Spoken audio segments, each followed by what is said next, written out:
হাদিসের মধ্যে আছে আল্লাহর নবী সাল্লাল্লাহু আলাইহি সাল্লাম তিনি কোনোদিন পিছন দিকে হেলান দিয়ে জুতা পায়ে খাবার খেতেন না, বলতেন এটা অহংকারের পরিচয়। আল্লাহর নবী সাল্লাল্লাহু আলাইহি সাল্লাম দুই হাঁটু তুলে পিঠ সোজা রেখে মাথা ঝুঁকায়া এরপরে খানা খেতেন, হাদিস। এবং বলতেন আকুলু কামা ইয়াকুলুল আবদ, এক গোলাম তার মনিবের সামনে যেভাবে খায় আমি মুহাম্মদ আমার রবের সামনে এভাবে খানা খাই। বিনয়, তাওয়াজু, এটা রাসূলুল্লাহ সাল্লাল্লাহু আলাইহি সাল্লামের শোভা ছিল। তাহলে পৃথিবীর মধ্যে আল্লাহ ব্যতীত যদি কেউ অহংকার কিছু করার মতো থাকে তো সেটা রাসূলুল্লাহ করতে পারে। কি বলে? কারণ কোন যোগ্যতায় এক সুতা ওনার মধ্যে ঘাটতি নাই, বলেন না? যত যোগ্যতা কল্পনা করা যায় এর কোনটার মধ্যে উনার কোনো ঘাটতি ছিল? সৌন্দর্য, রূপ, আচার ব্যবহার, কথাবার্তা, জ্ঞান গরিমা, বুদ্ধিমত্তা, চলন বলন সবকিছুতে তিনি সেরা। তবুও তিনি কোনোদিনও অহংকার করেন। হাদিসের মধ্যে আছে আল্লাহর নবী সাল্লাল্লাহু আলাইহি সাল্লাম ডান দিক থেকে কেউ যদি উনাকে ডাক দিতেন, কথা বলতেন, তো আল্লাহর নবী পুরা চেহারা ঘুরাইয়া এভাবে তাকাইয়া কথা শুনতেন। যতক্ষণ ওই লোক কথা বলতো অতক্ষণ চেহারা ফিরাইতেন না। এটা তাওয়াজু, বিনয়। এমন না যে সামনের দিকে তাকাইয়া আছে, ওই বেটারে বলছে হ্যাঁ কবে না শুনতে আসি, তো এমন হয় না আমাদের। আল্লাহ রাসূল এটা করতেন না। কেউ হাতে মুসাফা করছে, নবীজি কখনোই নিজের হাত টেনে নিতেন না। ওই লোক যখন হাত ছাড়াইতো তখন ছাড়তেন। তাওয়াজু, বিনয় ছিল। তাহলে এই জন্য ভাইয়া অহংকার যে করবে না, আল্লাহ বলেন আমার জান্নাত তার জন্য। অহংকার কাকে বলে? আল্লাহর নবী বলছে দুই জিনিসকে। কয় জিনিসকে বলেন? এক নাম্বার বাতারুল হক, যত কিছু হক শরীয়তের বিধিবিধান এর যে কোনো একটাকে অবজ্ঞা করা, ফেলে দেওয়া, পরিত্যাগ করা, নিজের জীবন থেকে বাতিল করে দেওয়া, এটাই অহংকার। এই লোকটাই অহংকারী। এজন্য যত যুবক, যত মুসলমান নামাজ পড়ে না, সেজদা করে না, এরা অহংকারী। কারণ এটা হক, সত্য বিধান ইসলামের, এইটাকে সে অস্বীকার করছে, অবজ্ঞা করছে। এই অহংকারী। যত শুদ্ধ কথাই বলুক, ডিগ্রি 18 কিসিমের ডিগ্রি লোক, কথা বুঝেন, সে আপনার অভদ্র। সেজদাবিহীন কোনো মানুষ ভদ্র হইতে পারে না। নামাজবিহীন কোনো সন্তান, কোনো মানুষ ভদ্র হইতে পারে না, হতেই পারে না, হতেই পারে।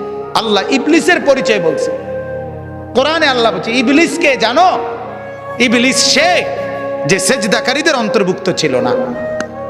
লাম ইয়াকুম মিনাস সাজিদিন, সেজদাকারী নয় যে, তার পরিচয় ইবলিস। অতএব দোস্ত, তুমি তোমার পরিচয় ঠিক করো।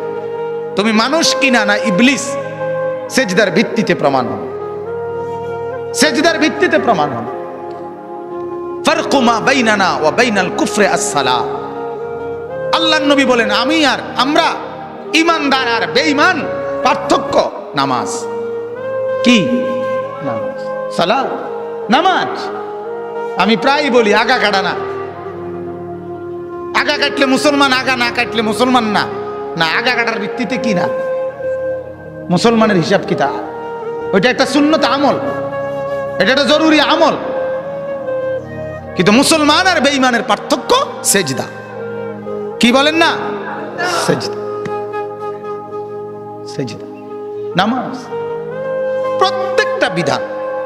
যে সুদ খায় সে অহংকারী, যে ঘুষ খায় সে অহংকারী, যে মিথ্যা বলে সে অহংকারী, যে অশ্লীল ছবি দেখে, নর্তকীর নাচ দেখে সে অহংকারী, যে মা বেপর্দা চলে ওই মা অহংকারী, যে বোন বেপর্দা চলে ওই বোন অহংকারী, যে বিবি বেপর্দা চলে ওই বিবি অহংকারী, যে ঘরে রঙিন টেলিভিশন চলে ওই ঘরওয়ালারা দেমাগি, অহংকারী।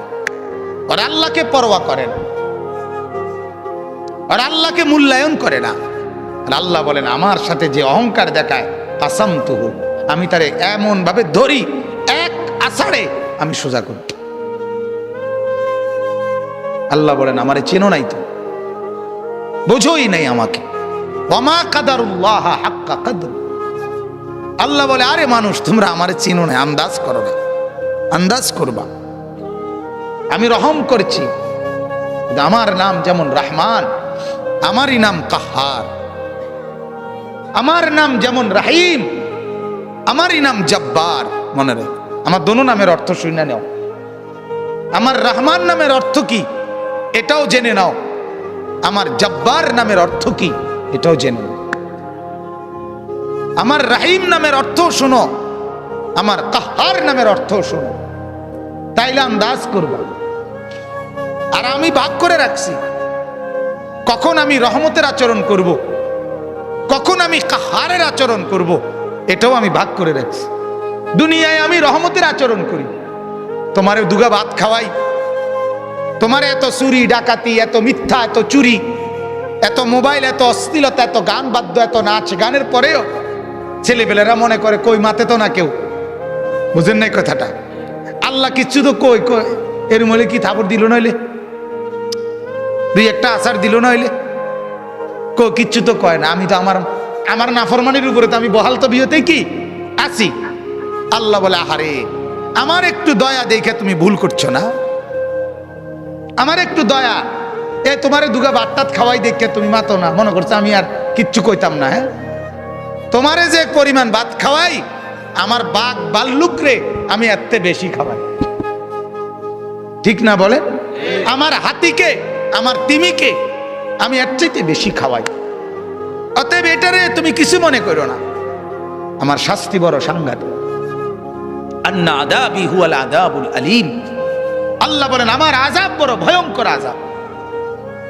অতএব আমার বাপ প্রত্যেকটা গুনাহ অহংকার, প্রতিটা গুনাহ কি বলেন না অহংকার, অহংকার, অহংকার মানে সে আল্লাহর সাথে বড়াই করছে, আল্লাহকে কিছুই মনে করে না।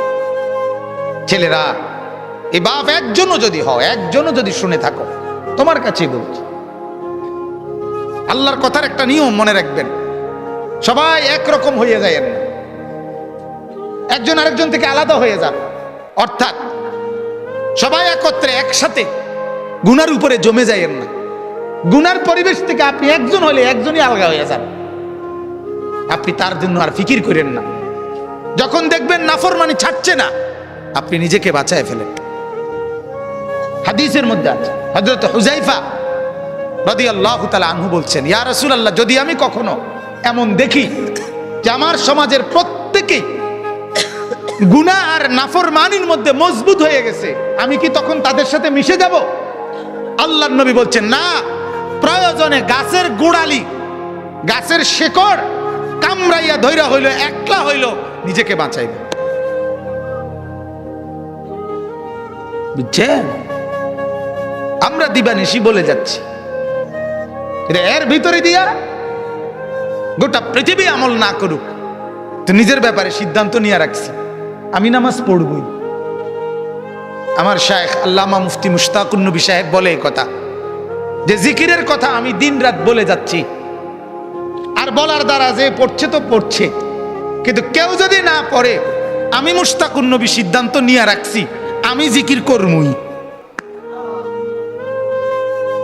হুজুরের কথা এটা, আমি না করবই, বাকি অন্য করেও বলতেছি। এখন যদি কেউ না শুনে অসুবিধা কি? 300 বছর দাওয়াত দিছে, এমন নবী পৃথিবীতে ছিল, একজনই মানানে নাই। হাদিসে আছে, বুঝেন নাই? একজনও কি আনে নাই? কিছে ওই নবী মার গেছে নাকি? ওই নবী বাদ। সূরা ইয়াসিনের মধ্যে আছে 3জন নবী একত্রে দাওয়াত দিছে, 3জন রাসূল।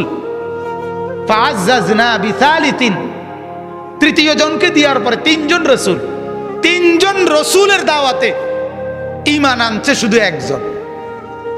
ওয়াজাআ মিন আকসাল মাদিনাতি রাজুলুন ইয়াসআ, একজন। কি হইছে? এজন্য বাপ এটা ফিকির করা, আমার দ্বারা যেন অহংকার না হয়। আমি অনুরোধ করছি, আপনারা যারা শেষবারে বসলেন, আল্লাহ আপনাদের উপরে রহম করেন। আপনাদের কাছে অনুরোধ বাজার, যখনই কোরআনের কথা শুনবেন, আল্লাহর কথা শুনবেন, দিল সাফ করে বসবেন, নিয়ত করে বসবেন।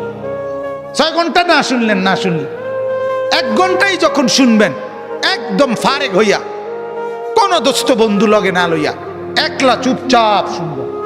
বন্ধুকে বলে দিবেন, তুই আনতে সর, আমি আমার কথাই শুধু শুনবো এখন। দেখবেন এতে ফায়দা হয়, এতে ফায়দা হয়, উপকার হয়।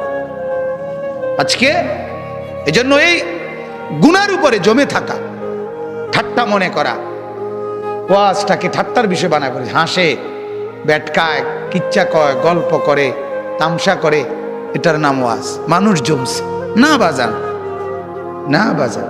আখেরাতে লোক সংখ্যার ভিত্তিতে নেকি না, লোক সংখ্যার ভিত্তিতে না, না না। কোরআনে আল্লাহ বলছে, আমি কোয়ান্টিটি না, আমি কোয়ালিটি দেখব। আমি পরিমাণ না, গুণগত মান দেখব, গুণগত মান। কারো 1 সেজদা 7 আসমান আর জমিনের চাইতে ভারী হবে, কারো 1 কোটি সেজদা ওজনে আসবে না। ওই যে সুন্নত মোতাবেক হয় নাই, কোরআনে আছে, ফালা নুকিমু লাহুম ইয়াউমাল কিয়ামাতি ওয়াজনা। কোন কোন নাফরমানের সমস্ত আমল ওজনে আসবে না, মানে এটা 1 কেজি হইতো না। এই জন্য ভাইয়া মাকসাদ স্পষ্ট হওয়া চাই। আমাদের ভিতরে ইখলাস দরকার, আমারও, আয়োজকদেরও, শূন্যওয়ালাদেরও, নাহলে কাঙ্ক্ষিত খরচ হয়। প্রতিটা মাহফিলে কষ্ট আছে, প্রত্যেকটা মাহফিল মেহনতের মাহফিল। এনে আইসা বক্তা হিসাবে শুধুমাত্র 1000 টাকা চুক্তি করে নিয়ে যাওয়া, এটার নাম জিন্দেগি না। এর পিছনে অনেক শ্রম ব্যয় আছে। তাহলে এটার একটা ফলাফল চাইতে হইব, কথা বলেন না? ফলাফল এটাই কি যে লোকেরা বললো তারার মাহফিলে লোক হয়েছে, এটাই ফলাফল, এটাই প্রাপ্তি? তারার মাহফিলে লোক হয়েছে না, এটাই অপ্রাপ্তি, এটা ব্যর্থতা। তাহলে প্রাপ্তি এবং ব্যর্থতা তো এটা না। কয়জন আল্লাহর বান্দার কলিজায় আখিরাতের মহব্বত আসছে, এটা দেখার বিষয়। কয়টা ছেলের ভিতরে নামাজের জজবা আসছে, এটা দেখার বিষয়। এই জন্য আমার অনুরোধ, আল্লাহ তাআলা বলে, বান্দা অহংকার করলে আমি জান্নাত দেব না, আর অহংকার না করলে আমার জান্নাত তোমার জন্য। আর প্রতিটা নাফরমানি অহংকার, অহংকার। 2 নম্বর হলো গামতুন নাস, অপরকে তুচ্ছ করা, মানুষকে তুচ্ছ তাচ্ছিল্য করা যে কোনো ভাবে, এটা অহংকার। এটা কি বলেন না? অহংকার। অতএব আল্লাহ বলেন অহংকার করবে না, আমার থেকে জান্নাত বুঝে নিবা। আর আমি অল্প কথার জন্য বললাম, অহংকার 2 জিনিস। আল্লাহ আল্লাহর রসুলের কোনো নাফরমানি হওয়া, এটাই অহংকার। আর মানুষকে হেয় করা, এটাই অহংকার। আমরা দ্বিতীয়টা যদিও কিছুটা বুঝি, প্রথমটা বুঝি না। বুঝেন নাই কথাটা? একজন আরেকজনের হেয় করা, এটা যে অহংকার কয়, এটা মোটামুটি সবাই বোঝে। এটা কইতেও পারে একজন, বেটা বেটাগিরি দেহ হুডাঙ্গিরি মারো, হ্যাঁ। কিন্তু মূলত দুটোটাই অহংকার, গুনাহ অহংকার। কারণ গুনাহ মানেই তো হলো তুমি আল্লাহকে কি করছো না, পরোয়া করছো না। মেম্বাররে ভয় করছো, অথচ মেম্বার সামনে নাই, অথচ আল্লাহ তো সামনে। চেয়ারম্যানরে ভয় করছো, অথচ চেয়ারম্যান তো সামনে নাই, আল্লাহ তো সামনে। আল্লাহ আমার সাথে আছে কিনা বলেন? আল্লাহ আমাকে দেখছেন না কখন? আল্লাহর আড়ালে আমি কখন? কথা কয় না। কোন সেকেন্ড, কোন পলক? 2 নম্বর, ওয়ালা ফাসাদান। আল্লাহ বলেন ফাসাদ যে করবে না। ফাসাদ কি? ফাসাদ মানে জুলুম। জুলুম কি? একই অর্থ, গুনাহ। অর্থাৎ আমার কাছে যা প্রাপ্য আল্লাহ আল্লাহ রসুলের পক্ষ থেকে, এর ব্যতিক্রম করাই জুলুম, এক ব্যতিক্রম করাই বিশৃঙ্খল। একই অর্থ। অর্থাৎ এখন নামাজের ওয়াক্ত, এখন নামাজ না পড়া এটাই ফাসাদ, এটাই বিশৃঙ্খলা, এটাই সমাজের অশান্তির কারণ। হালাল খাওয়ার কথা, হালাল না খাওয়া, এটাই অশান্তির কারণ। সমাজের এত বিশৃঙ্খলা কেন? কেন? পঞ্চম শ্রেণীর ছাত্রী ধর্ষিতা, সপ্তম শ্রেণীর ছাত্র ধর্ষক, নির্যাতনকারী, নাউজুবিল্লাহ।